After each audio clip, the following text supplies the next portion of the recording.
জন্মের পর নাড়ি ছেঁড়া ধনের ঠাঁই হয় মায়ের বুকে, এটিই চিরন্তন নিয়ম।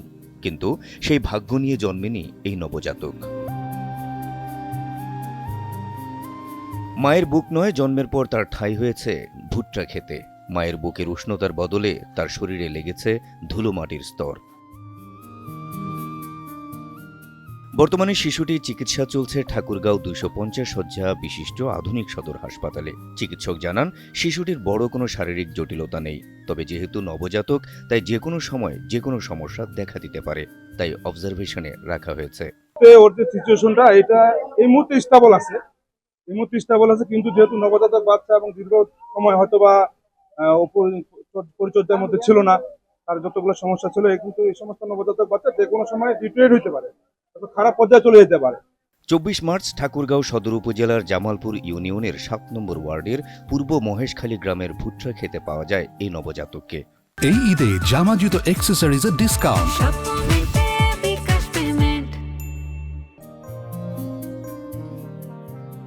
শানু বেগম নামের এক গৃহবধূ জানান, ভুট্টা ক্ষেতের পাশ দিয়ে যাওয়ার সময় বাচ্চার কান্নার আওয়াজ পান তিনি। এগিয়ে গিয়ে দেখেন ফুটফুটে এক শিশু। কুড়িয়ে পাওয়া সদ্য জন্ম নেওয়া শিশুটিকে নিয়ে কি করবেন বুঝে উঠতে পারছিলেন না তিনি। তখন দেখলাম যে একটা মেয়ে কান্না করতেছে। তখন আমি নিয়ে আসলাম, নিয়ে এসে দেখতেছি প্রচুর পরিমাণে মাটি। ওগুলা পরিষ্কার করলাম, নাড়িটা ছিল, নাড়িটা কাটে দিলাম, দিয়ে পরিষ্কার করে তারপর কাপড় চোপড় পরাই দিলাম গোসল করে। পরে গ্রাম পুলিশের সহায়তায় শিশুটিকে ঠাকুরগাঁও ২৫০ শয্যা বিশিষ্ট আধুনিক সদর হাসপাতালে নেওয়া হয়। আমার এক নাতি আমাকে ফোন দিল, দাদু কোথায়? আমি কিছু বাজারে যাচ্ছি। ভুট্টার খেতে একটা শিশু বাচ্চা পাওয়া গেছে। বাচ্চা জীবিত না মৃত? কত বাচ্চা বর্তমান জীবিত আছে। যখন জীবিত আছে তখন আমি ঘটনাস্থলে গেলাম। ঘটনাস্থলে যাওয়ার আগেই 5টা মহিলা বাচ্চাটাকে রাস্তায় বাইর করে নিয়ে আসছে। বাইর করার পর দেখলাম তো বাচ্চাটা খুব সুন্দর আছে। এখন আমি কি করব?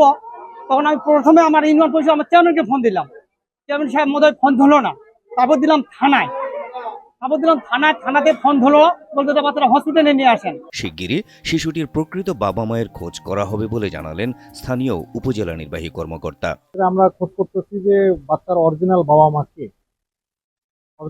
মাটা কে, বা এই সময় 2-1 দিনের মধ্যে ডেলিভারি কোথায় হয়েছে, বা পাশে কেউ গর্ভবতী ছিলেন কিনা, সেক্ষেত্রে আমরা মূল বাবা মাকে আইডেন্টিফাই করার চেষ্টা করতেছি। স্থানীয়রা বলছেন, অনৈতিক সম্পর্কের জের কিংবা পারিবারিক সমস্যার কারণে কেউ এ ঘটনা ঘটিয়ে থাকতে পারে। তবে কারণ যাই হোক, মানব শিশুর এমন পরিণতি মানতে পারছেন না কেউ। Habib Rasel, NTV online.